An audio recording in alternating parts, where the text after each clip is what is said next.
festa de Cristo Rei, Evangelho de Lucas 23, 35, 43, essa breve passagem, Jesus está na cruz, ele é debochado, insultado pelos chefes, pelos soldados e por um malfeitor também. É este o Evangelho que nos coloca diante da adoração de Jesus como Cristo, Rei do Universo. É claro que um dos malfeitores colocados ali tem a ousadia, lembra-te de mim quando chegares, literalmente, no teu reinado, ou com o teu reinado. Essa é a palavra que nos faz crer em Jesus como Rei do Universo. Ele se lembra de cada um de nós. O arco do ano litúrgico com essa festa está chegando ao fim e começamos logo o Advento, na espera do nascimento do Salvador, a celebração do Natal. Depois segue no tempo litúrgico a Quaresma e a Páscoa, que nos colocam dentro do mistério da salvação, e também tempo este que nos convida para a conversão. Ao longo dos domingos do tempo comum, que são 34 domingos, nós estamos no caminho para o céu, no caminho para o reinado, que é o dia do laicato. São aqueles que vão construir o reino de Deus aqui nesta terra. Hoje a solenidade de Cristo Rei é a celebração do triunfo de Jesus sobre o pecado para conduzir todos. É Jesus aquele que vem com os braços abertos do Pai para nos levar ao paraíso, como fez com aquele malfeitor crucificado naquele mesmo dia, Semeron. Hoje estarás comigo no paraíso.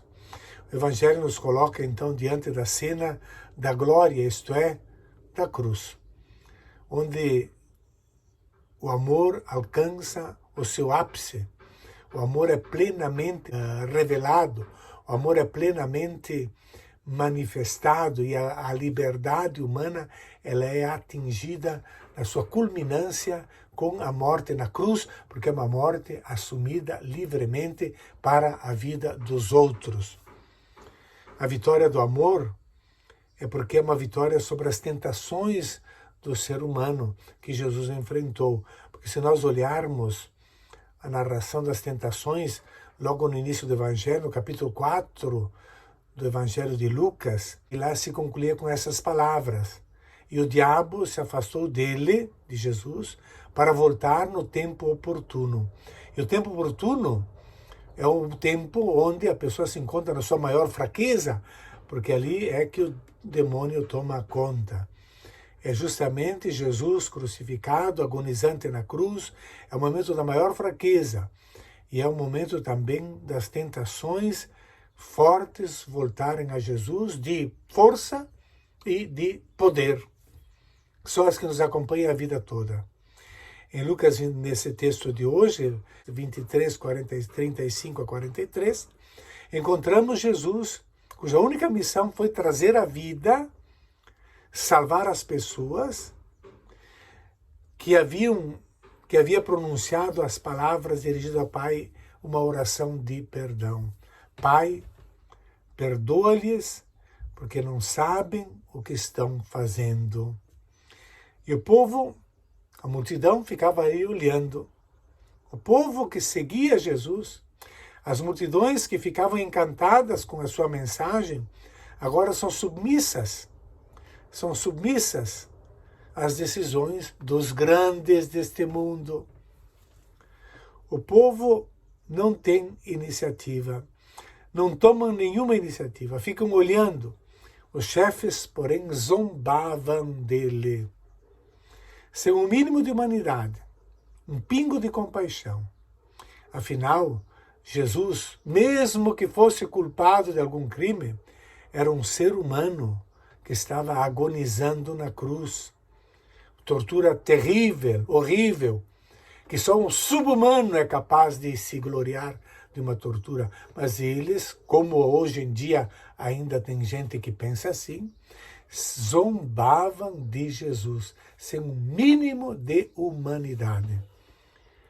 Pois bem, eles são sem piedade, zombam, dizendo: a outro salvou, salva-se a si mesmo. Aqui é um eco do que Jesus tinha falado na sinagoga de Nazaré, lá naquele mesmo capítulo, quando disse: médico, cura-te a ti mesmo. A outro salvou, salva-se a si mesmo, se é de fato o Cristo, o Rei, o Cristo de Deus, o escolhido. Eis as tentações que voltam, a expressão se é de fato o Cristo de Deus, que volta 3 vezes. 3 vezes significa, tem a simbologia numérica hebraica, que significa que é completo, a totalidade, é o máximo das vezes que vem essa tentação. O escolhido, terrível. O escolhido está sendo abandonado. Uma das provas que Jesus não era o Messias, o Cristo de Israel, é que o Messias não podia morrer.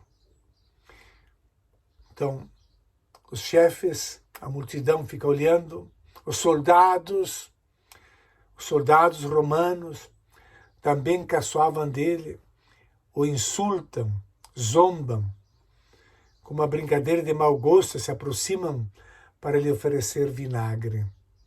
Literalmente, o vinagre simboliza o oposto do amor. O vinho simboliza o amor, o vinagre, o ódio. No Salmo 69, nós encontramos essa simbologia. Quando tive sede, me deram vinagre.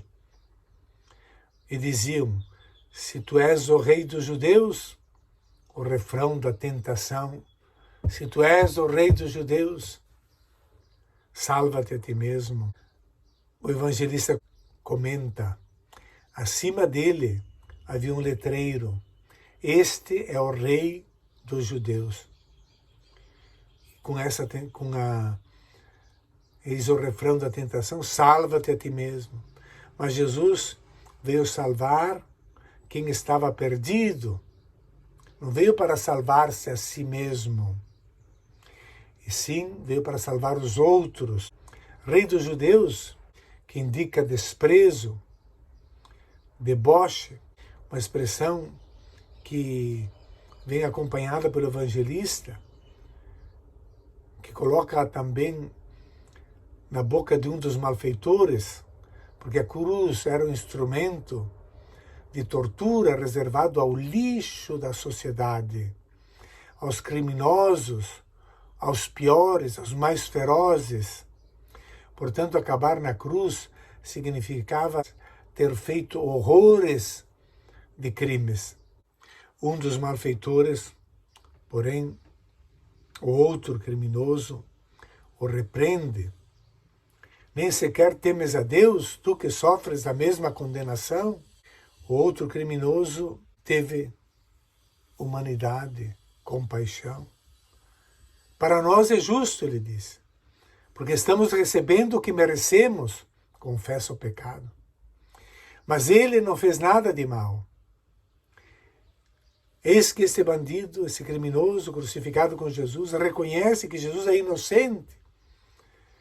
Realidade que nos Atos dos Apóstolos, no capítulo 10, Pedro vai expressar no seu discurso. Jesus de Nazaré andou por toda parte fazendo o bem e curando todos os que estavam dominados pelo diabo, porque Deus estava com ele, fazendo o bem. Então olha para Jesus e lhe pede: Jesus, lembra-te de mim. O verbo lembrar faz parte das palavras da oração hebraica. Lembrar significa pedir que Deus intervenha, que tenha um olhar de bondade, que atue em favor daquele que está rezando, que o socorra. Portanto, um pedido: lembra-te de mim quando entrares ou quando vieres com o teu reinado. O melhor, segundo uma variante deste versículo, é quando vieres, do verbo erchomai, quando vieres como rei, lembra-te de mim. Pois bem, a resposta de Jesus questiona a todos, aos ouvintes, aos leitores daquele tempo e a nós hoje, porque, repito, não é como a história procura adocicar o episódio, tirar a sua força Diz, o bom ladrão. Então foi mérito, ele era bom, por isso foi salvo. Esse é um criminoso, um delinquente como outro, mas que ele mesmo reconhece ser um criminoso. Estamos pagando pelo que fizemos. Eis a resposta de Jesus. Em verdade eu te digo, ainda hoje estarás comigo no paraíso. Declaração solene, amen soi lego. Declaração de uma sentença importante. Semeron, hoje estarás comigo no paraíso. Enquanto o bandido tinha pedido, lembra-te quando vieres no teu reino. Portanto, não pensava que seria imediato. A resposta de Jesus, ao contrário, foi imediata. Hoje mesmo, não amanhã, não no tempo, mas hoje mesmo, imediatamente, você estará comigo no paraíso. É a única vez no Evangelho de Lucas que aparece a palavra paraíso. Quando Jesus quer falar da vida que continua depois da morte, ele fala de vida eterna, da vida indestrutível. Nunca usa a palavra paraíso. Paraíso é uma palavra de origem persa, que significa simplesmente jardim. Era aquele lugar de espera onde as almas ficavam aguardando a ressurreição. Então, por que Jesus fala mesmo de paraíso, de jardim? O evangelista quer opor a ação de Jesus àquela escrita no livro do Gênesis. No livro do Gênesis, Deus expulsa do paraíso o homem pecador. Com Jesus, a primeira pessoa que entra no paraíso com ele é um pecador, como nós todos somos. O que o evangelista quer dizer é o motivo, tema condutor de todo o evangelho. O amor de Deus é dado às pessoas, não porque elas merecem, como acreditavam os escribas e fariseus, que se salvavam pela prática das boas obras, práticas das obras da lei. A primeira pessoa a entrar com ele é um pecador. Nós também podemos entrar. É o tema central do Evangelho. Deus não olha os nossos pecados, mas as nossas necessidades. Todos temos chance de nos salvar, de sermos bons, porque Deus nos ama. Jesus, ele veio pela força do seu amor e não pela força dos nossos méritos nos salvar. Não existem casos impossíveis que o amor de Deus ou o amor de Jesus não possa vencer. Portanto, a solenidade de Cristo Rei se apresenta como um momento para avaliarmos nossa participação na vida da igreja, nas atividades da igreja, na liturgia. Podemos pedir, então, para que a Santa Missa semanal seja cada vez uma grande ação de graças por tudo que recebemos de Deus, de Jesus, neste tempo, nesta história, em nossa vida, bem como pedir disposição renovada para caminhar o tempo do advento que se abre diante de nós, para prepararmos dignamente a festa do Natal. Bom domingo a todos.